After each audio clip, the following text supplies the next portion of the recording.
Hey guys, இந்த எபிசோட்ல இளையராஜா இசையில் வெளியே வந்திருக்கும் ஜமா படம் எப்படி இருக்குன்னு பார்க்க போறோம். அதுக்கு முன்னாடி இந்த சேனலை சப்ஸ்கிரைப் பண்ணாதவங்க சப்ஸ்கிரைப் பண்ணுங்க. அப்பதான் நான் போற நியூ வீடியோஸ் உங்களுக்கு ஈஸியா ரீச் ஆகும். வாங்க வீடியோக்குள்ள போலாம்.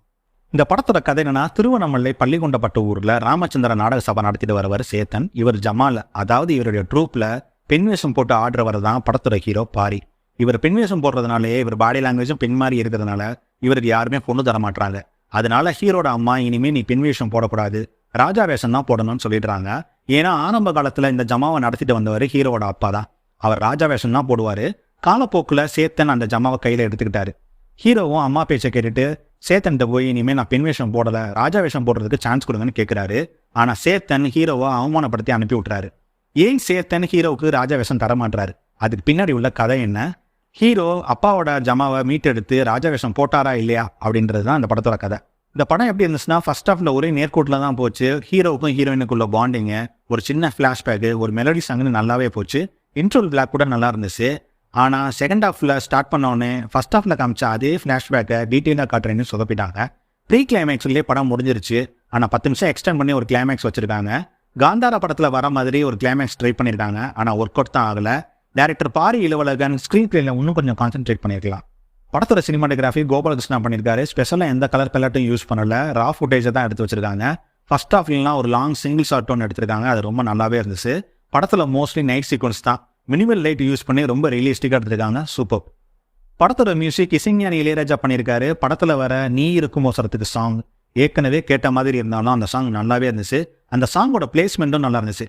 இவரோட பேக்ரவுண்ட் ஸ்கோர் தான் இந்த படத்துக்கு பெரிய பிளஸ்னே சொல்லலாம். முக்கியமாக ப்ரீ கிளைமேக்ஸ் சீனில் ஒரு சிங்கிள் ஷாட் ஒன்று வரும். அந்த இடத்துல சைலன்ஸில் விட்டுருப்பாரு இளையராஜா சார். எக்ஸ்ட்ராடினரியாக இருந்துச்சு. சூப்பர். எடிட்டிங் பார்த்தா பண்ணியிருக்காரு. படம் 2 hours 13 minutes ஓடுது. ஃபர்ஸ்ட் ஹாஃப்லாம் ரொம்ப நீட்டாகவே கட் பண்ணியிருந்தாரு. செகண்ட் ஹாஃப்லாம் ஏன் லென்த்தியாக கட் பண்ணாருன்னு தெரியல. ப்ரீ கிளைமேக்ஸ்லேயே படம் முடிய வேண்டியது ஏன் கட் பண்ணாமல் எக்ஸ்டெண்ட் பண்ணாருன்னு தெரியல. ஆக்டர்ஸோட பெர்ஃபார்மன்ஸ் பார்த்தோம்னா, ஹீரோ கேரக்டரில் டைரக்டர் பாரி இளவழகன் நடிச்சிருக்காரு. அரிதாரம் பூசி நடிக்கும் போதெல்லாம் நல்லா இருக்கு. ஆனால் மேக்கப் இல்லாமல் காட்டுறதுக்கு இவங்க ஒரு மேக்கப் போட்டிருக்காங்க. அது இவருக்கு செட்டே ஆகலை. அது விக்குன்னு நல்லாவே தெரியுது. ப்ரீ கிளைமேக்ஸ் சீனில் இவரோட ஆக்டிங் நல்லாவே இருந்துச்சு. டைரக்ட் பண்ணிட்டு நடிக்கிறதே கஷ்டம். அதை நல்லாவே பண்ணியிருக்காரு பாரி. சேத்தன் தாங்கள் தாண்டவமா நடிப்புல தாண்டவம் ஆடிருக்காரு. அழகு கட்டி ஆடுற சீன்லாம் அட்டகாசமாக நடிச்சிருக்காரு. விடுதலை படத்துக்காக இந்த படம் அவருக்கு பெரிய பேர் வாங்கி கொடுக்கும். நடிப்புல பார்வையிலே மிரட்டுறாரு மனுஷன். சூப்பர். ஹீரோவோட பாவா ஸ்ரீ கிருஷ்ணதேவன் நடிச்சிருக்காரு. சூப்பராக பெர்ஃபார்ம் பண்ணியிருக்காரு. இவர் கேரக்டர் பார்க்கும்போது பெருசாக தெரியல, ஆனால் ஃப்ளாஷ்பேக்கில் இவர் தான் ஸ்கோர் பண்ணியிருக்காரு. சூப்பர்.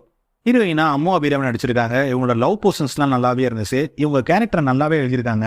ஹீரோ பெண் வேஷம் போடுறவர், ஆனால் இவங்க ஆண் மாதிரி பிஹேவ் பண்ணுறவங்க. இவங்க காம்பினேஷன் பார்க்கறதுக்கே நல்லா இருந்துச்சு.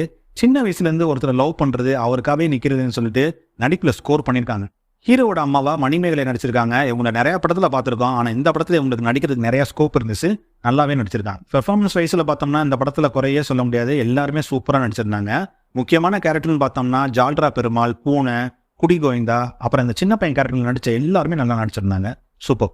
படத்தோட மைனஸ்ன்னு பார்த்தோம்னா மெயினாக ஸ்க்ரீன் பிளே தான் சொல்லணும். சின்ன வயசுலேருந்து ஹீரோவும் ஹீரோயினும் லவ் பண்ணுறாங்க.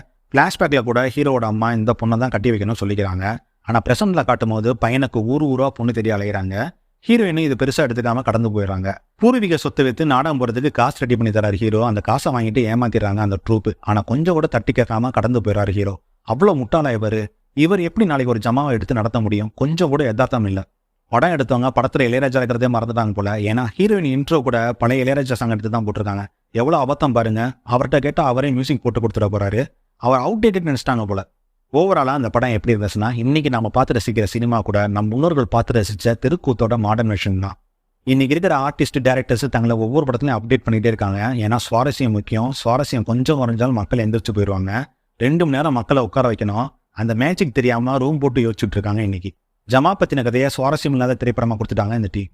தெருக்கூத்து நாடகம் ஒரு அழிஞ்சிட்டு இருக்க கலை. அதை காக்கணும், பெருமையாக பேசணும்னு சொல்கிறாங்க. ஆனால் ரியாலிட்டி என்னன்னா, வல்கரா பேசாத ஒரு பஃபன் கூட பார்க்க முடியாத நாடகத்தில் அவங்க பேசுகிற வசனம்லாம் ஆபாசத்தின் உச்சமாக தான் இருக்கும். திரைத்துறை கூட சென்சார் போர்டுன்னு ஒன்று இருக்கு.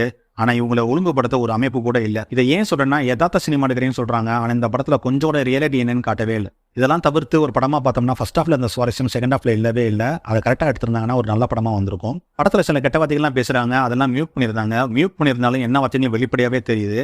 அதனால ஃபேமிலியோட பார்க்க முடியுமா என்னன்னு தெரியல. இந்த படத்துக்கு நான் தர ரேட்டிங் 3 out of 5. இந்த வீடியோ பிடிச்சிருந்துச்சுன்னா லைக் பண்ணுங்க, ஷேர் பண்ணுங்க. உங்கள் கருத்துக்களை கமெண்ட் செக்ஷனில் பதிவு பண்ணுங்க. இந்த சேனலை சப்ஸ்கிரைப் பண்ணாதாங்க சப்ஸ்கிரைப் பண்ணுங்க.